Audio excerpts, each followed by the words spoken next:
Meenakshi College of Nursing, Mangadu, and Arulmigu Meenakshi College of Nursing, Kanchipuram. BSc, MSc, and Post Basic BSc.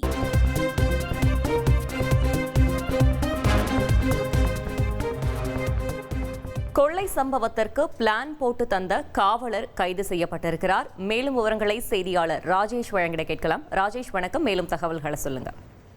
வணக்கம்.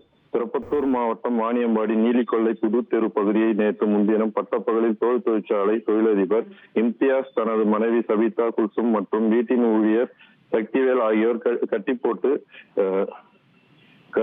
போட்டு கொள்ளையர்கள் தொழிலதிபர் இம்தியாஸ் தனது மனைவி சபிதா குல்சும் மற்றும் வீட்டின் ஊழியர்கள் சக்திவேல் ஆகியோர் கட்டி போட்டு பணம் நகை கொள்ளையடிக்க முயற்சி செய்த போது இம்தியாஸ் மனைவி சபிதா குல்சும் கத்தி கூச்சலிட்டதால் அருகில் இருந்தவர்கள் ஓடி வந்து கொள்ளையர்களை பிடிக்க முயன்ற போது விலை உயர்ந்த செல்போன்களை மட்டும் கொள்ளையர்கள் கொள்ளையடித்து தப்பிச் சென்றுள்ளனர். இந்த கொள்ளை அரங்கேற மூளையாக செயல்பட்ட ஆந்திரமாலம் திருமல காவலர் அருண்குமார் என்பவர் தமிழக காவல்துறையினர் சுற்றி வளைத்து கைது செய்துள்ளனர். ஏற்கனவே இந்த கொள்ளை சம்பவத்தில் ஈடுபட்ட திருப்பத்தூர் அடுத்த அகரம் பகுதியை சேர்ந்த இளவரசன், வாணியம்பாடி அண்ணா நகர் பகுதியை சேர்ந்த சக்திவேல், ஆந்திர மாநிலம் திருப்பதி கிருஷ்ணா நகர் சேர்ந்த சாந்தகுமாரி ஆகியோர் நேற்று கைது செய்துள்ளது குறிப்பிடத்தக்கது. Meenakshi College of Nursing, Mangadu, and Arulmigu Meenakshi College of Nursing, Kanchipuram. BSc, MSc, and Post Basic BSc.